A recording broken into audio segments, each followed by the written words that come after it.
Olá, eu sou o Luiz Burlamac. E eu, Roberto Nogueira. Você está no Boteco Corporativo, assistindo aqui conosco um papo realmente informal, baseado nas experiências que nós tivemos ao longo da nossa história, com mais de 30 anos, com mais de 300 organizações.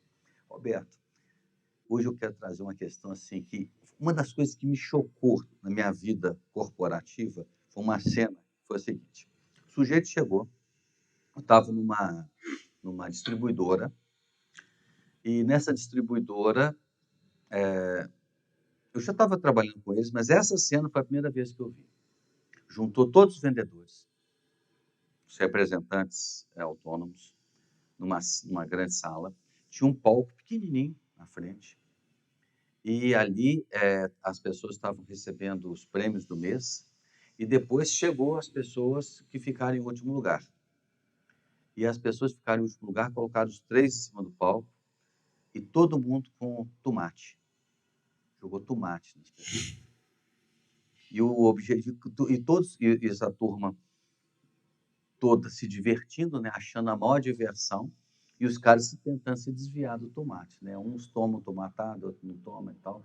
Você fala, mas que cena grotesca. Eu assisti essa cena. Aí eu fui perguntar, fiquei horrorizado com o que eu vi. Aí o diretor da empresa falou, não, aqui a gente faz assim mesmo. Os últimos tomam tomate. E a gente resolveu, porque antes era o troféu lanterninha. Aí o pessoal teve a ideia de jogar o tomate, que ficaria mais divertido.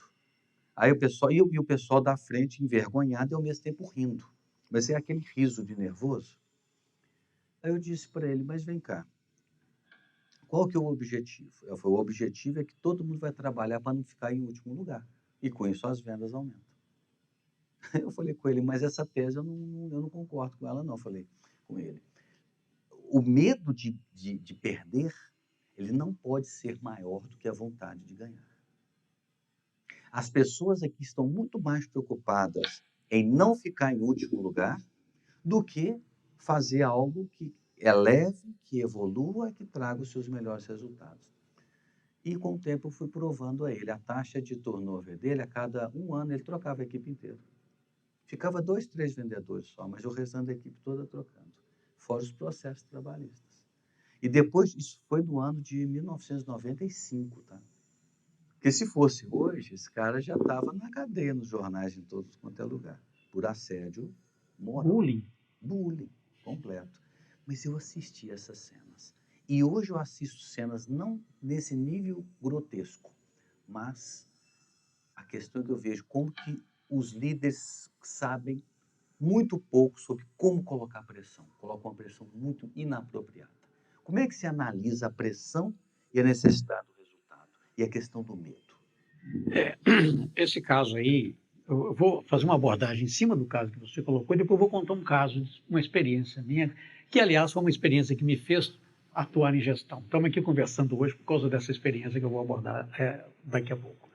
Mas em cima do que você colocou, quando a gente tem variações de vendas, estava numa equipe de venda, eu posso, como o processo vai sofrer variações, a questão de alguém estar em último lugar pode ser apenas uma questão do acaso. Hoje a equipe A está no último lugar, no mês que vem vai ser a equipe C, depois a equipe D, quer dizer, se as variações dos resultados estão acontecendo apenas as variações sistêmicas, nós podemos estar fazendo uma gestão ao acaso. Aí você está humilhando as pessoas, está tirando delas o orgulho de fazer bem feito aquilo que elas sabem de fazer. Isso é uma maneira de destruir a equipe. Né? Isso é uma maneira de destruir a equipe. Agora eu quero te contar. Eles destruíram, porque eu mostrei para eles, o seu turnover é o seguinte, você está trocando a equipe toda em 12 meses. 60 vendedores. É isso, ninguém suporta. Não suporta. Sabe, porque ele está sendo humilhado por uma variação que ele não sabe a causa. É o acaso que fez aquilo. Pode ter sido o acaso. Eu vou lhe contar um caso bem parecido, que foi o caso do meu início de trabalho. Eu estava ainda como trainee, então já faz algum tempo isso. E eu estava trabalhando numa unidade operacional em que era um processo de moagem de um determinado produto, de um combustível sólido, e que tinha uma granulometria que tinha que atingir.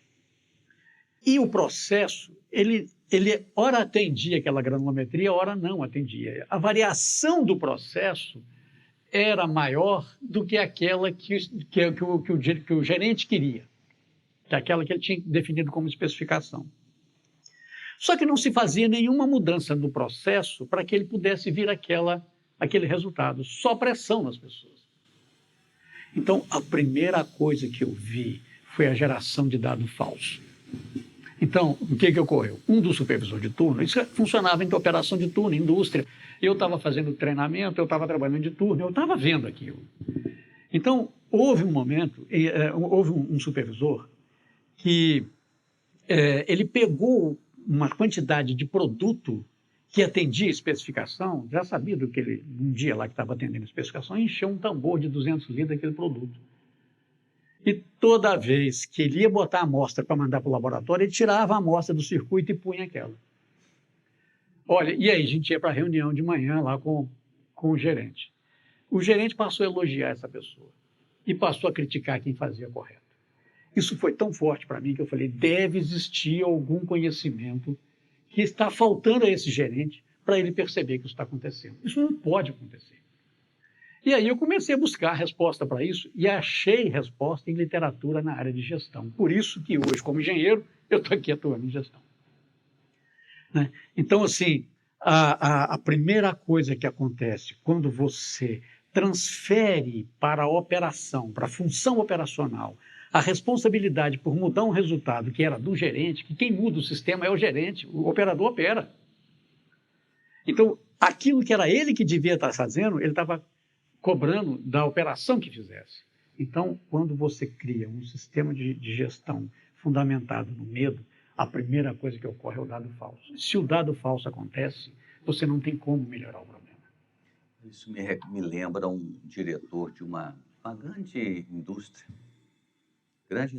Ele assumiu e ele me chamou. Luiz, quero mexer aqui na cultura do meu time. E o time dele não era pouca coisa, não, eram 700 pessoas, o departamento todo dele. E o que me espantou é que ele já estava na empresa há muitos anos e conhecia o diretor anterior e havia substituído esse diretor.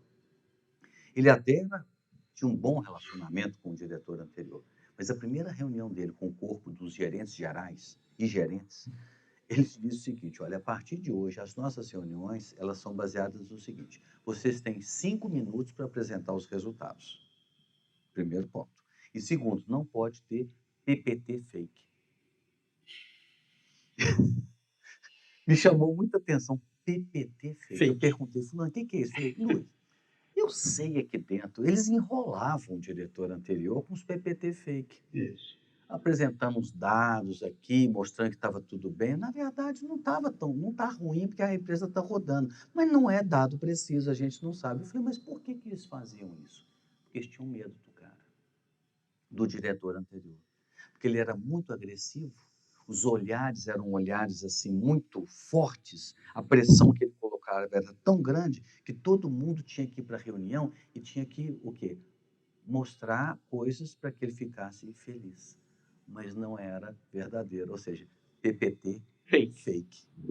Ou seja, a pressão mal feita gera medo, medo gera dado falso. Gera dado falso e tira das pessoas, sabe, o orgulho de fazer bem feito aquilo que ela sabe fazer.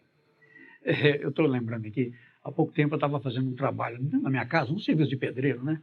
E uma pessoa fez o serviço, eu não gostei do que ficou, sabe? Aí eu chamei o cara e falei com ele assim, escuta, se alguém vier aqui em casa e me perguntar quem fez isso, eu posso falar que foi você? E ele? Ele falou, não, pode deixar que eu vou consertar. Ele quer ter orgulho de falar que foi ele que fez aquilo. É isso aí. Então, eu vejo essa questão no Brasil, ela é muito acentuada. As pessoas não sabem colocar pressão. Tem um treinamento de liderança que a gente faz. Uma das ferramentas, eu sou muito metodológico em liderança. Liderança oba-oba, não acredito não. Acredito em método. E tem um método que a gente usa, chama escala de pressão, onde eu olho alguns fatores para você poder ver que nível de dose de pressão que você dá.